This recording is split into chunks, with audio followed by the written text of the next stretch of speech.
Walking पे बस रहा।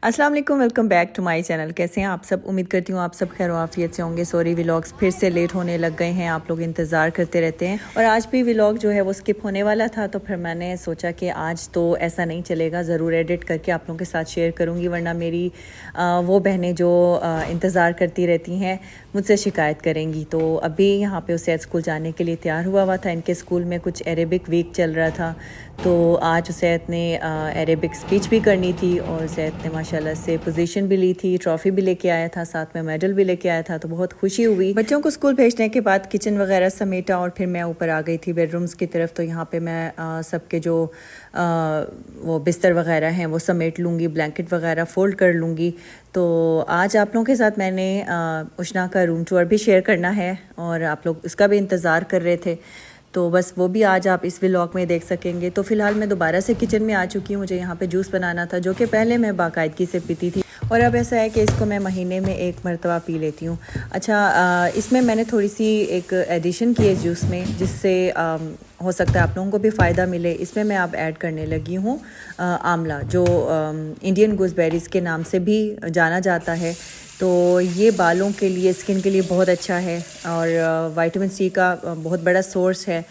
तो इसको अगर शामिल कर लेंगे तो और ही ज़बरदस्त चीज़ बन जाएगी। लेकिन ये है कि अगर हम कोई चीज़ ऐसी अपने लिए बनाते हैं या अपनी रूटीन में शामिल करते हैं ना, तो उसको रेगुलरली अगर हम फॉलो करें तो फ़ायदा होता है। अगर कभी कभी पियेंगे तो उसका इतना फ़ायदा नहीं होता। इस जूस से मैंने बहुत फ़ायदे हासिल किए हुए हैं और मैं इस जूस की बहुत बड़ी फ़ैन भी हूँ। लेकिन बस अब ये है कि पता नहीं क्यों मैं इसको सुस्ती कर जाती हूँ, नहीं बनाती हूँ अपने लिए, जबकि मैं बार बार ख़ुद को एहसास भी दिलाती रहती हूँ कि ये स्किन के लिए भी बहुत अच्छा है, हेयर फॉल के लिए भी बहुत अच्छा है।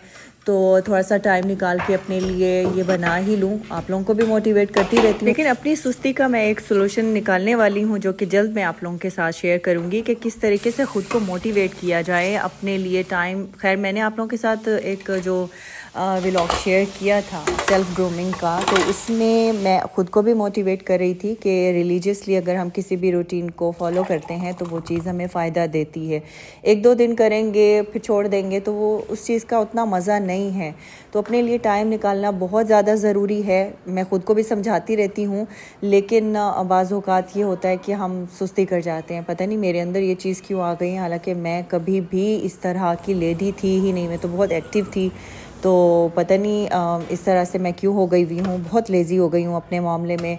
तो बस देखें, इंशाल्लाह फिर कोशिश कर रही हूँ कि ख़ुद को दोबारा से ट्रैक पे लेके आऊँ। जैसे पहले मैं चीज़ों को स्ट्रिक्टली फ़ॉलो करती थी, उसी तरीके से अगर करते रहें तो वो हमारे अपने लिए बहुत अच्छा है। अभी यहाँ पे मैं बच्चों के लिए रैप्स बना रही हूँ। इसकी रेसिपी मैंने आप लोगों के साथ शेयर की हुई है। आज बच्चों का दिल नहीं कर रहा था कुछ और खाने को, तो फिर मैंने उनको ये रैप्स बना दिए थे। चिकन की फिलिंग बना के आप रख दिया करें, तो कभी बर्गर्स में और कभी इस तरीके से रैप्स बना के बच्चों को दे सकते हैं जब बच्चे का दूसरा कोई खाना खाने को दिल ना कर रहा हो।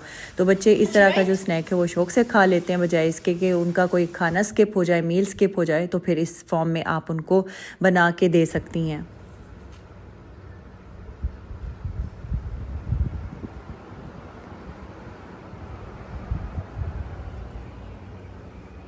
तो जी, आप लोगों का इंतज़ार हुआ ख़त्म। अभी मैं आप लोगों को उशना का रूम टूर दे देती हूँ। ये उशना का रूम है और इस तरफ उशना का स्टडी कॉर्नर है और ये उसकी डेस्क है जहाँ पे उसका लैपटॉप रखा हुआ है और साथ में कुछ डेकोरेशन वगैरह भी है।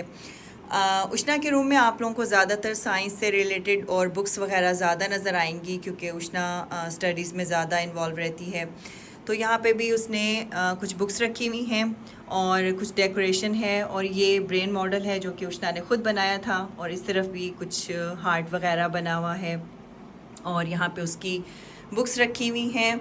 और सामने उशना ने ये कुछ प्लांट्स वगैरह रखे हुए हैं, मनी प्लांट भी है और कुछ आर्टिफिशियल प्लांट्स भी हैं। तो इस तरफ ये प्रिंटर उसने रखा हुआ है, हर वक्त यहाँ पे प्रिंट आउट चल रहे होते हैं। और ये उसका बेड है। उष्णा ने अपनी विंडोज़ को कुछ इस तरीके से डेकोरेट किया हुआ है वाइन्स के साथ, और कुछ लाइट्स भी लगाई हुई हैं। कर्टन्स का कलर बेड से मैच तो नहीं होता, लेकिन आप लोगों को पता है कि मैंने घर की कुछ चीज़ों को जल्दी सेट कर लिया था और कुछ चीज़ों को स्टिल मैं अभी सेट करती फिर रही हूँ। तो हो सकता है मैं इन कर्टन्स को चेंज करूं, बट फ़िलहाल ये इस तरह से ही हैं। और उष्णा ने यहाँ पे अपने कुछ साइंस से रिलेटेड ये स्टिकर्स लगाए हुए हैं। यहाँ पे मेरी बेटी के मेडल्स हैं, और इस तरफ इसकी ये ड्रेसिंग टेबल है, और यहाँ पे उसके परफ्यूम्स और कुछ मेकअप वगैरह, और यहाँ पे उसके कुछ बैग्स वगैरह रखे हुए, कुछ बैग्स अंदर हैं कुछ बाहर हैं। यहाँ पे भी इसने कुछ साइंस से रिलेटेड जो है वो स्टिकर्स वगैरह लगाए हुए हैं, और साइड टेबल पे भी उसकी बुक्स हैं और टेडी बेयर वगैरह रखा हुआ है। उष्णा के रूम से विंडोज़ का व्यू बहुत खूबसूरत है। 2 विंडोज़ हैं तो दोनों तरफ से अलग अलग व्यू है। नीचे लॉन का व्यू भी आता है और सामने रोड व्यू भी है। तो अभी मैं आप लोगों को दिखा देती हूँ। ये देखें, ये हमारा लॉन नीचे से नज़र आता है। विंडोज़ की वजह से ब्राइटनेस तो अच्छी खासी अंदर आती है, लेकिन साथ में रूम जो है वो भी हीट अप हो जाता है। लेकिन खैर अभी तो ठीक है, हो सकता है आगे प्रॉब्लम हो गर्मियों में। तो ये दूसरी विंडो से व्यू है जो कि बहुत खूबसूरत नज़र आता है। और आप लोग कह रहे थे कि आप अपने गार्डन में ना आर्टिफिशियल ग्रास जो है वो लगवा लें। सोचा तो ऐसा ही था। अब देखें कि इसको हम लोग कर सकते हैं या नहीं कर सकते हैं, क्योंकि गार्डन काफ़ी बड़ा है। तो प्रैक्टिकली देखें तो काफ़ी एक्सपेंसिव पड़ जाएगा। एनीवेज देखते हैं कि वो हम लोग कर सकते हैं या नहीं कर सकते हैं। बाकी है कि जो मेरा पहले वाला घर था ना, उसमें हम लोगों ने अपने यार्ड में वो लगवाया हुआ था। उससे बड़ी अच्छी फ़ाइन लुक आती है आपकी। एक तो ग्रास यहाँ पे अच्छी उगती नहीं है, तो बड़ी बेस्ट ऑप्शन है अगर आर्टिफिशियल जो ग्रास है वो लगवाई जाए, तो उससे जो है ना वो एक अलग ही लगता है आपका गार्डन।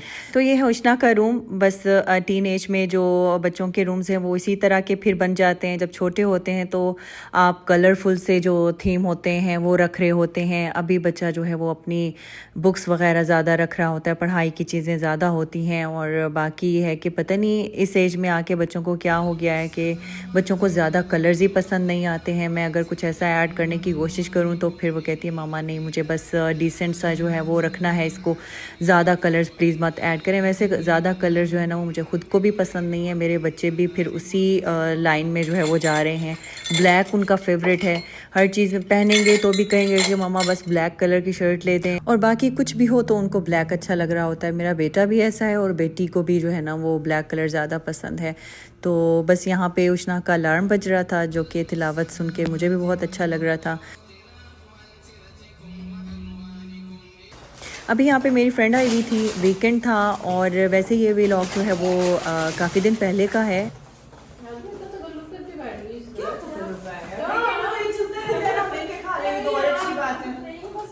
और यहाँ पे फ्रेंड कह रही थी यार क्यों इतना तकल्लुफ़ कर लिया, तो मैंने फिर उसको कहा ये तो चलता रहता है, और वैसे भी एक बैठने का बहाना होता है, साथ में अगर खाना पीना चलता है तो एंटरटेनमेंट डबल हो जाती है। वीकेंड पे वैसे भी बच्चों को बाहर से कुछ ना कुछ खाना होता है। बच्चे और बड़े दोनों शौक से खा लेते हैं, और इसके अलावा जो लोग बाहर से आते हैं पाकिस्तान, इंडिया, इधर उधर से, तो उन लोगों को भी ये बड़ा पसंद आता है। सऊदी अरेबिया की ये स्पेशलिटी है। और इसके अलावा अभी मैं आप लोगों के साथ एक फ़ेस्टिवल का क्लिप शेयर करूँगी। हमारे सिटी यम्बो में फ़ेस्टिवल लगा हुआ है। जिन लोगों ने अभी तक विज़िट नहीं किया वो लोग कर सकते हैं।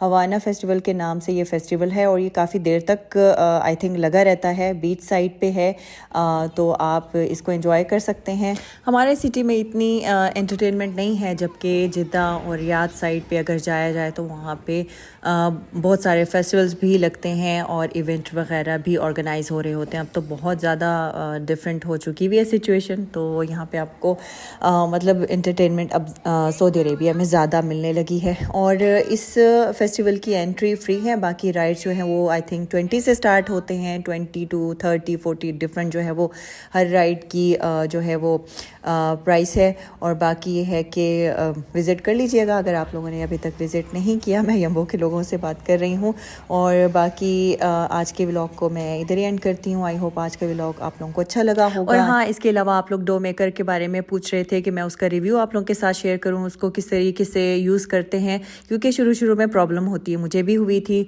तो इंशाल्लाह वो किसी व्लॉग में मैं आप लोगों के साथ शेयर करूँगी। तो व्लॉग को आपने लाइक ज़रूर करना है और फ्रेंड्स और फैमिली के साथ भी ज़रूर शेयर कर दीजिएगा। चैनल पे नए हैं तो सब्सक्राइब भी कर दीजिएगा। मिलती हूँ आपसे अगले व्लॉग में, तब तक के लिए अल्लाह हाफिज़ एंड टेक केयर।